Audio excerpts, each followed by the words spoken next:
બસ મને એક જ થયું કે જેને મર્સિડીઝ ગાડી ઘરની અને 50,000 કરવા હું હશે. એટલે કેમ માણસને જરૂર ન પડે પૈસાની? કે પણ મને ગાંડા ભાઈ એ તો કયો તમે આ ગાડી મૂકીને પાછી તમે લોન લીધી, એ તો નકર પેપરથી દઈએ કાંઈ, પણ તમે ગાડી મૂકતા ગયા.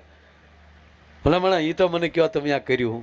આપણે બોલો ભાઈ કે એવું હોય ને તો તમારે ગુજરાતમાં જન્મ લેવો પડે તો આ સમજાય, એમણામ ન સમજાય. અરે કે નહીં મારા બાપ મને કે નહીં તો હું આપઘાત કરીશ હવે.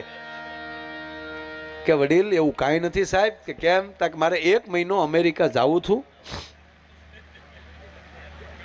અહીંયા કોઈ મારો સગા સંબંધી વડીલ કોઈ નહોતું, કોઈ ઓળખાણ નહોતી. મારે ગાડી મૂકવી ક્યાં? અહીંયા એરપોર્ટના પાર્કિંગમાં મૂકું તો પર ડેના 700 રૂપિયા ચાર્જ લાગતો હતો પર ડેનો.